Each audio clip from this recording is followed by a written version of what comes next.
जी हाँ, ये 2 इंग्रेडिएंट्स पहले ज़मानों में पाए जाते थे और इनके इस्तेमाल से ही बाल इतने ज़्यादा शाइनियर थे, इतने ज़्यादा थिक थे और इतने लंबे होते थे, जो आज की एक लड़की का ख्वाब बन चुके हैं।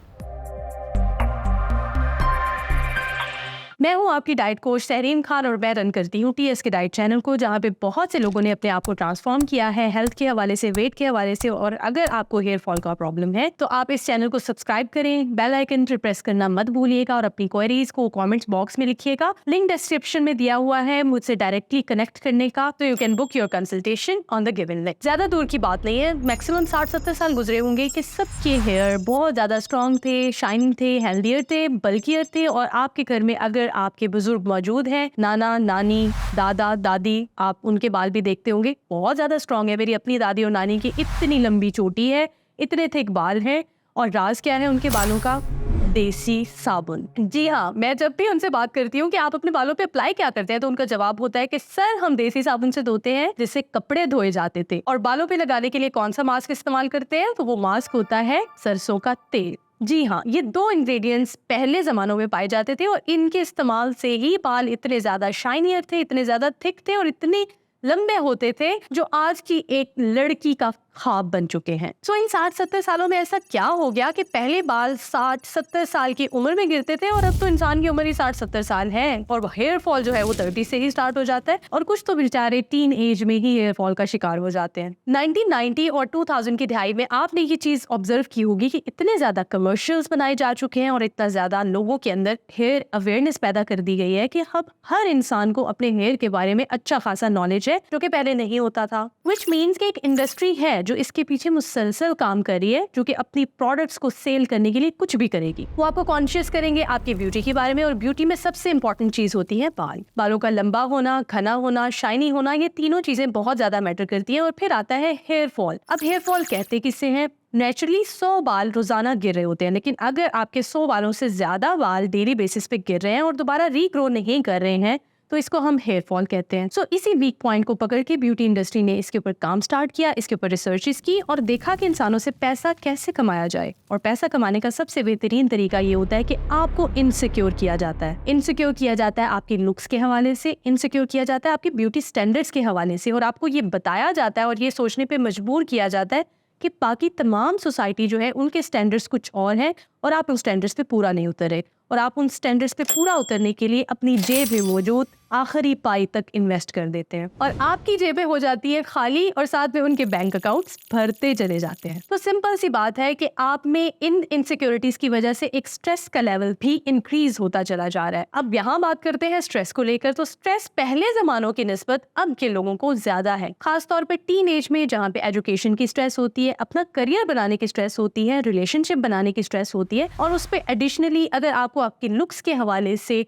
बहुत ज्यादा कॉन्शियस कर दिया जाता है तो उसकी एडिशनल स्ट्रेस है। इन तमाम स्ट्रेसेस से ज्यादा इंपॉर्टेंट जो स्ट्रेस है वो आप अपनी बॉडी को इंटरनली दे रहे हो डाइट के हवाले से, क्योंकि अब जो हर चीज आपको मार्केट में अवेलेबल है वो उतनी प्योर नहीं रही है जैसे पहले हुआ करती थी। हर खाने की चीज के अंदर मिलावट की जाती है, विच मीन्स कि जो आपकी बॉडी के अंदर जाके आपकी बॉडी के अंदर स्ट्रेस को इंक्रीज करेगी, इन्फ्लेमेशन को इंक्रीज करेगी और आपके हेयर फॉलिकल्स वीक होते चले जाते हैं। आपने अक्सर सुना होगा कि गंजे हो रहे हो तो इट मीन्स के स्ट्रेस बहुत ज्यादा है, और कहीं ना कहीं ये बात बिल्कुल ठीक है। और अगर आप टीन एज में हैं तो बहुत सी बीमारियां भी आपको पकड़ लेती हैं, जैसे कि फीमेल्स के अंदर पीसीओएस है, मेल्स के अंदर हार्मोनल इम्बैलेंसेस होते हैं, इसके अलावा न्यूट्रिशनल डेफिशिएंसीज होती हैं। वो फीमेल्स जिनको पीसीओएस का मसला है वो भी इसका शिकार है। वो लोग जिनको डायबिटीज है उनमें भी हेयर फॉल ऑब्जर्व किया जाता है। और इन तमाम बीमारियों की रूट कॉज भी आपकी डाइट है। अगर आपकी डाइट प्योर नहीं है, फिक्स नहीं किया आपने अपने लाइफस्टाइल को, स्लीपिंग हैबिट्स को, फिजिकल एक्टिविटीज को, तो ये तमाम बीमारियां आएंगी और इनको आने से कोई नहीं रोक सकता।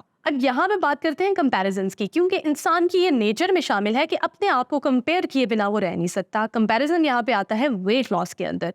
अगर आपने वेट लॉस किया है तो दूसरे इंसान ने भी वेट लॉस किया है, तो आप अपने आप को लाजमी कंपेयर करोगे कि उसने वेट लॉस किया लेकिन उसके बालों पे कोई फर्क नहीं पड़ा, और मैंने वेट लॉस किया है तो मेरा हेयर फॉल स्टार्ट हो गया है। तो ऐसी क्या चीज है? क्या पता उस इंसान ने जो वेट लॉस किया है वो एक हेल्दी तरीके से किया है और आप किसी अनपढ़ जाहिल फिटनेस ट्रेनर्स के हत्थे चढ़ गए हो, जिसने क्रैश डाइट्स करवा करवा के आपकी बॉडी के अंदर न्यूट्रिशनल डेफिशिएंसीज क्रिएट की हैं, आयरन की कमी पैदा कर दी, बायोटिन की कमी हो गई, विटामिन डी की कमी हो गई, मिनरल्स की कमी हो गई, वो सारे के सारे विटामिन्स और मिनरल्स जो कि हेयर फॉलिकल्स को ग्रो करने में, उनको स्ट्रेंथन करने में हेल्प करते हैं, वो आपकी बॉडी से खत्म हो गए। तो अगर ये आपकी बॉडी से खत्म होंगे तो डेफिनेटली बाल भी खत्म होंगे। सो पहला स्टेप आपने क्या करना है कि कंपैरिजन करना छोड़ना है। Fix your own diet, fix your own self, अपनी हैबिट्स को बेहतर करें, हेयर फॉल होना रुकेगा। और ये सवाल अक्सर मुझसे किया जाता है कि मेरा बाप गंजा है तो क्या मैं भी गंजा हो जाऊंगा? इसका ये मतलब नहीं है कि अगर आपके फादर में हेयर लॉस है या मदर में हेयर लॉस है तो पैटर्नल साइड से लाजमी आपको हेयर लॉस होगा, ऐसा बिल्कुल नहीं होता। आपने ये अपने सिबलिंग्स, बहन भाइयों में ऑब्जर्व किया होगा कि एक भाई का जो है वो बाल बहुत घने हैं और आपके थोड़े से वीक है।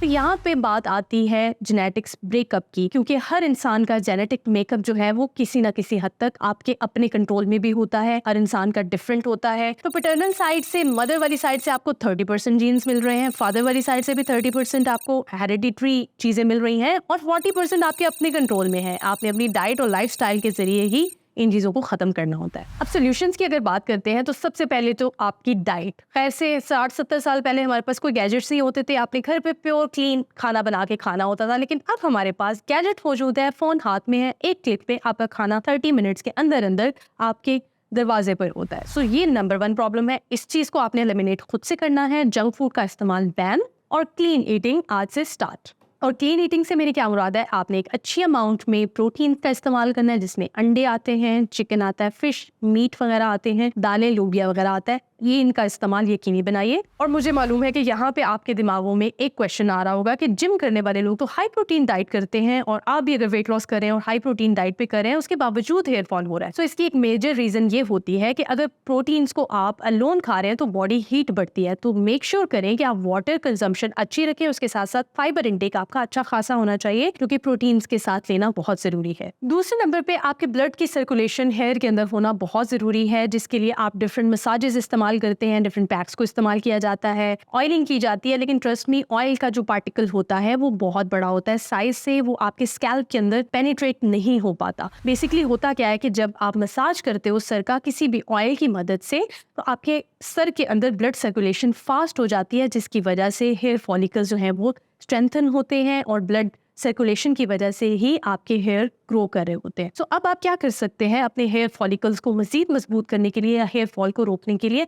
आप इस्तेमाल कर सकते हैं डर्मा रोलर्स। डर्मा रोलर्स अगर आप सर के ऊपर फेरते हैं, ये मिनी किस्म की आपकी एक टीआरपी हो जाती है जो घर पे रह के आप आराम से कर सकते हैं, और वो चीज आपको हेयर फॉल होने से भी प्रिवेंट करेगी और इसके साथ साथ आपके हेयर के जो जड़ें होती हैं उनको भी मजबूत करने में हेल्प करेगी। और इसके अलावा रोजमेरी का इस्तेमाल यकीनी बनाएं, क्योंकि ये वाहिद एक हर्ब है जो कि हेयर को हेयर फॉलिकल्स के अंदर पेनिट्रेट करती है और इसको ग्रो करवाने में हेल्प करती है। सो आपने बेहतरीन कॉम्बिनेशन ये होगा कि रोजमेरी को हेयर के ऊपर स्प्रे करना है या लगाना है, उसके ऊपर डर्मा रोलर से आपने मसाज करना है ताकि अच्छे से स्कैल्प के अंदर वो पेनिट्रेट कर जाए। तो अगर आपने डर्मा रोलर्स को परचेज करना है तो डिस्क्रिप्शन के अंदर लिंक दिया हुआ है, वहां से जाके आप डर्मा रोलर्स को परचेज कर सकते हैं। और इसके अलावा कुछ रेमेडीज जो कि पुराने जमानों से चलती आ रही हैं, जिसमें आप इस्तेमाल कर सकते हैं सिकाकाई, इसके अलावा रीठा, इसके अलावा जो है आंवला का इस्तेमाल, ये भी डेली बेसिस पे यकीनी बनाए। खाने के साथ साथ इन तमाम चीज़ों को आप स्कैल्प के ऊपर लगाएंगे, उससे भी आपको वाज़ेह फ़र्क नज़र आएगा। और सबसे इंपॉर्टेंट चीज़ है स्ट्रेस को रिलीज़ करना, क्योंकि स्ट्रेस तो आना ही आना है, उसका आप कुछ नहीं कर सकते। सो स्ट्रेस रिलीज़ करने के लिए आप हफ्ते में 2 दफ़ा योगा लाजमी करें। इसको यकीनी बनाएं, क्योंकि जब तक आप योगा नहीं करेंगे आपकी बॉडी मेडिटेट नहीं करेगी, आपके न्यूरॉन्स जो हैं वो डैमेज होते चले जाएंगे और मजीद हेयर फॉल का बायस बनेंगे और आपकी बॉडी के अंदर रिएक्टिव ऑक्सीजन स्पीशीज की अमाउंट बढ़ती जाएगी, तोड़ फोड़ बढ़ती जाएगी। और अगर आप अपनी बॉडी की तोड़ फोड़ को बचाना चाहते हैं और बॉडी को इन्फ्लेम होने से बचाना चाहते हैं तो योगा इज मैंडेटरी। तो सबसे पहले काम आपने क्या करना है कि आपको अगर वीडियो पसंद आई है तो इसको आपने लाजमी लाइक करना है, और अगर आप 1-on-1 कंसल्टेशन चाह रहे हैं तो दिए गए नंबर्स पे लाजमी राब्ता कीजिएगा और मुझसे डायरेक्टली कनेक्ट करें। और अगर आप ऑलरेडी स्कैम्ड हो चुके हैं किसी भी हेयर प्रोडक्ट के हवाले से तो मुझे कमेंट बॉक्स में लाजमी बताइएगा, मैं उस स्कैम को लाजमी एड्रेस करूंगी। टिल देन टेक केयर, अल्लाह हाफिज़।